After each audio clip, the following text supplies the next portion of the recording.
Give it all you got, take your very best shot, and may the best team win. The time is now, the name of the game is action. They're on the floor and they're ready to score, so let the game begin. And let's see how the ball's gonna bounce today. Welcome to NBA. Come on and join the rest of the crowd. There's another classical bound from your way. You'll see the best in basketball when you watch the NBA. When you watch the NBA on CBS. You'll see the best in basketball on CBS. When you watch the NBA on CBS. NBA on CBS.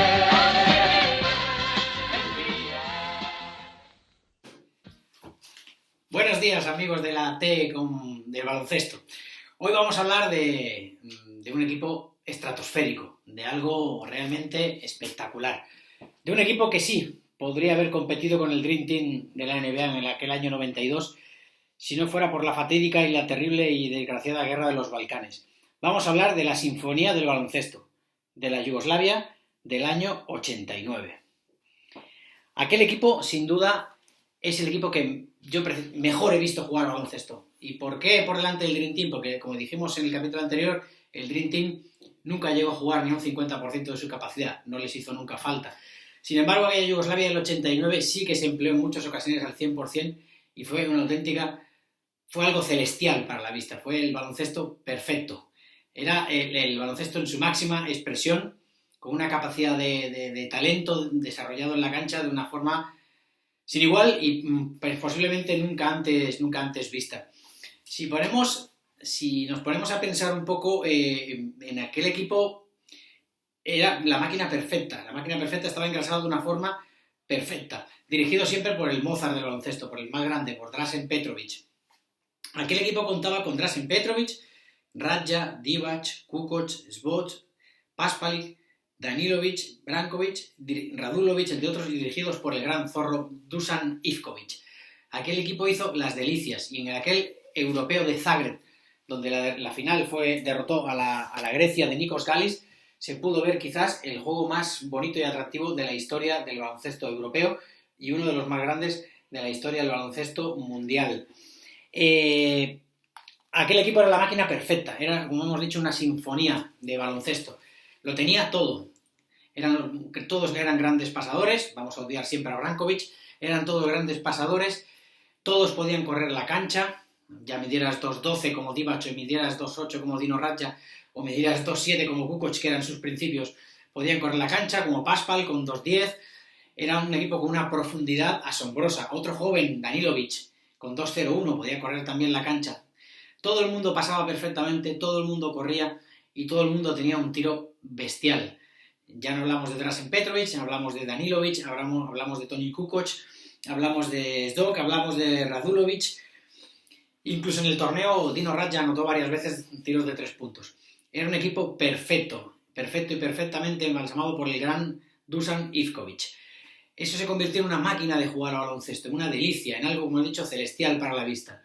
Fue algo asombroso. Aquel europeo de Zagreb quedará marcado para la historia de los anales del baloncesto. Nunca nadie en Europa había jugado a ese nivel de perfección, de técnica, táctica, defensivamente. Lo tenía todo, como hemos dicho, tiro exterior, rapidez, visión de juego, los postes podían jugar poste arriba, poste abajo. Era la máquina perfecta de jugar a baloncesto. Y así lo hicieron. En ese europeo arrasaron con todo lo que encontraron. Vamos a dar los resultados que hubo. En la primera fase, Yugoslavia se enfrentó a Grecia en el primer partido, igual que luego en la final, y ganó por 103-68, siendo Dražen Petrović su máximo anotador con 35 puntos. En todos los partidos del campeonato, Dražen Petrović fue el máximo anotador. Luego se enfrentaron a Bulgaria, que acabaría con 78-98 para Yugoslavia, con 33 puntos de Dražen Petrović. Francia 89, Yugoslavia 106, añadió 30 más el genio de Šibenik. Y luego ya en semifinales, Yugoslavia 97 a una gran Italia 80, con 24 puntos de Dražen Petrović, y la gran sinfonía del partido más perfecto que yo he visto en un equipo de baloncesto es la final en la que Yugoslavia derrota por 98-77 con 28 puntos de Dražen Petrović. Pero en ese partido no hay que recordar los 28 puntos de Dražen Petrović, es todo lo que creó, todos los pases que dio por detrás de la espalda, por debajo de las piernas, por todos lados. Se convierte en uno de los partidos más increíbles que ha jugado un equipo de baloncesto. Hubo muchos alley-oops, se pueden recordar, podéis ver las imágenes. Está el partido entero, de hecho en YouTube hubo alley-oops con Raja, con Divac, Fue una máquina absoluta de jugar al baloncesto, era perfecta ver esa selección yugoslava. Si yo antes ya era un loco del baloncesto yugoslavo, en el año 89 aquello se convirtió en la máquina perfecta, en la máquina más asombrosa, mejor en grasada que se ha visto, y un equipo realmente invencible. ¿Qué hubiera pasado si no hubiera habido la guerra en los Balcanes? Yo soy de los que piensa que este equipo hubiera dado mucho trabajo al Dream Team, al único Dream Team que ha existido, que es el de Barcelona 92. A ese magnífico equipo de Estados Unidos, el único equipo que le pudo hacer frente era esa selección yugoslava. Y teniendo en cuenta que todavía Kukoc y Danilovic estaban en sus inicios. Si esos dos jugadores ya hubieran sido quizás un poco más maduros, no sé qué hubiera pasado en esos juegos del 92.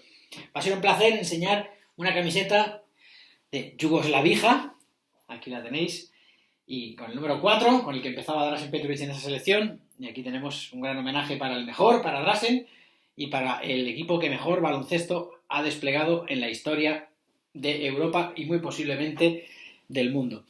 Desde aquí entonces queríamos hacer un homenaje al baloncesto, porque ya lo dijimos desde el primer día, todo esto lo creó el gran Asa Nikolic, pero el baloncesto se juega en los Balcanes, y este es el mejor baloncesto que se ha visto jamás, el del europeo de Zagreb de la selección yugoslava, justo 2 años antes del inicio de la maldita guerra de los Balcanes. Bueno, como seguimos, hoy llevo la camiseta de mi equipo de corazón de toda la vida, de los Osos de Saltillo, el primer equipo que dirigí en México, y hoy bueno, tenemos aquí una canasta de fondo que hace un poquito más bonito el fondo y no la habitual cocina en la que estamos siempre. Bueno, como siempre seguimos repasando la historia del torneo de Navidad. El torneo de este año estamos en el año 79. Los participantes eran Real Madrid, la URSS, el Juventud de Badalona, el Atletas en Acción, un nombre muy curioso de un equipo algo así como religioso, y ya lo hemos dicho, el Juventud de Badalona. Este equipo de la Atletas en Acción traía un jugador, Ralf Dronginger, un apellido muy raro. Era un jugador extraordinario que en su momento, a mediados de los 70, rechazó $400.000 por temporada, lo que aquello era una barbaridad para jugar en la NBA. Pero él dijo que había cosas más importantes que el baloncesto y que era la palabra de Dios o la llamada del Señor, y se dedicó a jugar en este equipo. Luego estuvo ya en ligas secundarias en Estados Unidos cuando era un poco más veterano, pero era un jugador tremendo que la NBA se perdió, bueno, pues porque él tenía otra filosofía de vida. Aquel año la final la jugaron el Real Madrid y la URSS, y ganaría la URSS por 106-102.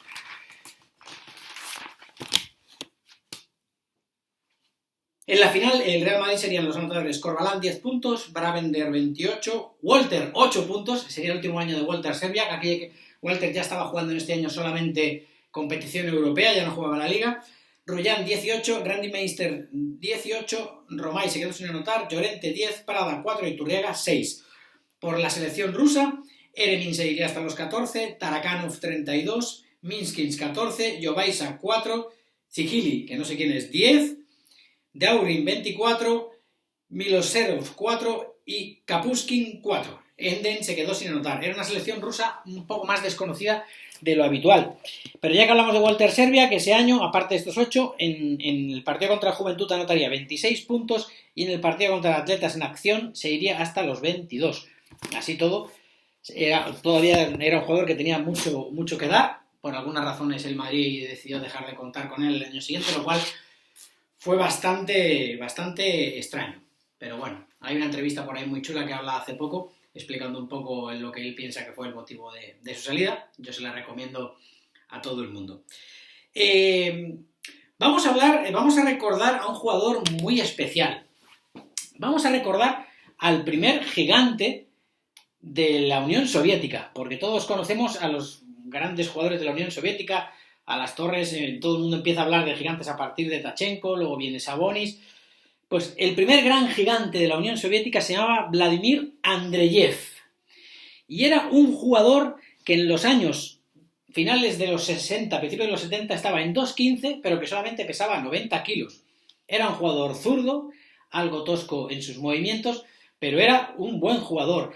Y fue el primer jugador grande de verdad en el baloncesto europeo y que intimidaba con una facilidad asombrosa. Este jugador nació el 14 de julio del 45 en Astrakhan, Rusia. Como hemos dicho, eran 2,15 y solamente pesaba 90 kilos. Tiene un gran palmarés y consiguió 6 medallas en los Juegos Olímpicos de México, el bronce, en el Mundial de Uruguay en el año 67 consiguió el oro, el bronce en el Mundial de Yugoslavia del 70. Y en el Campeonatos de Europa consiguió 3 oros con la URSS, en Finlandia 67, en Italia 69 y en Alemania 71. Fue campeón de la Copa de Europa en el 69 y en el 71 con el CSKA de Moscú, ganó 6 ligas soviéticas y 2 copas. Y fue el máximo anotador de la final de la Copa de Europa contra el Real Madrid en el año 69, anotando 37 puntazos. Era un jugador muy grande, con una envergadura de brazos tremenda y una potencia de salto increíble, que para la época, un tipo de 2,15 con brazos tan largos, con tan poco peso, el salto que tenía era tremendo. Dicen que fue un jugador que aterraba por completo a las defensas rivales. Entonces, desde aquí queríamos dar nuestro homenaje a Vladimir Andreyev, el primer gigante del baloncesto en Europa. Bueno, vamos a dar una T y unos pasos, porque ya se nos va reduciendo. Test hay para dar muchísimas, pasos no hay para dar a tanta gente, y entonces poco a poco va a ir reduciendo. Va a ser 1 o 2 en cada emisión. En este caso va a ser una T y unos pasos.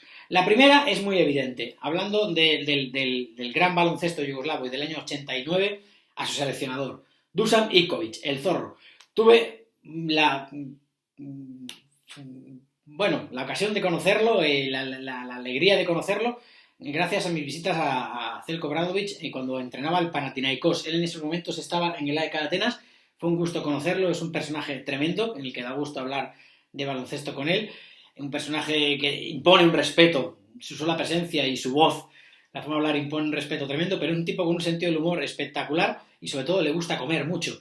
Le gusta mucho el pescado y le gusta mucho la cabeza del pescado, con lo cual no deja de ser curioso.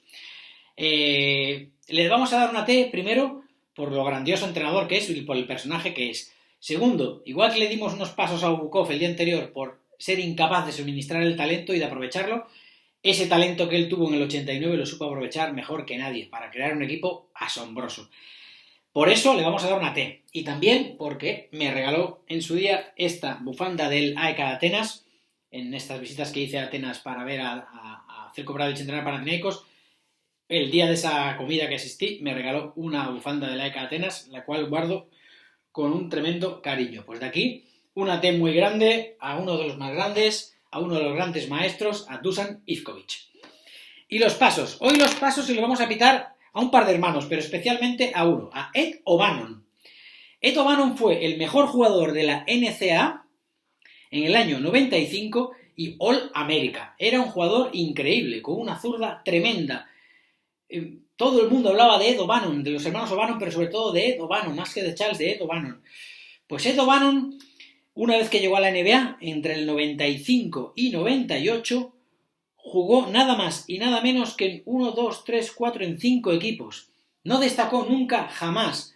Se fue a Italia, después de una desastrosa temporada en Italia vino al Forum Valladolid, después de otra desastrosa temporada nuevamente, intentó volver a la NBA, evidentemente no tuvo plaza y terminó en ligas menores jugando en Polonia en varios equipos de un lado para otro.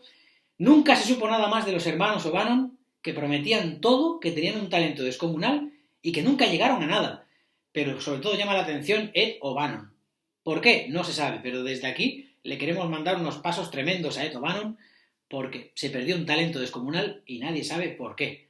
Unos pasos enormes para los hermanos O'Bannon, en especial para Ed O'Bannon. Bueno, lo dicho, prometemos seguir haciendo más vídeos, ¿de acuerdo? Seguimos haciendo más vídeos Más que nada, lo que digo, para hablar de baloncesto, para el que quiera contactar conmigo, para que os echéis unas risas, pues un poquito para hablar de lo que más nos gusta, aprovechando esta situación en la que nos encontramos tan dramática en el mundo, por lo menos hacemos un poco lo que nos gusta. Desde aquí, como siempre, podéis contactar conmigo a través de mi página de Facebook Baloncesto y Aventura, que es la página del libro publicado de mi experiencia en México, o si no, a través de correo electrónico en baloncesto1972@gmail.com. Ahí podéis enviarme un email, decir propuestas, cualquier cosa. Sigo diciendo que llegaremos a tener personajes en directo, pero bueno, estamos todavía trabajando un poquito con la tecnología para que nos ayude a hacerlo, más que nada el desconocimiento. Con lo cual, desde aquí, gracias por todo, gracias por seguirme y como siempre, la T del baloncesto, I love this game. Hi there, sports fans. This is Johnny Most reporting for the Boston Celtics. And we're starting to see the bang-bang stuff now. Rodman is all over Bird. And there is a violent knockdown by Lambert. Oh, my. A completely unnecessary foul by Lambert, and he has the audacity to complain about something. They have been called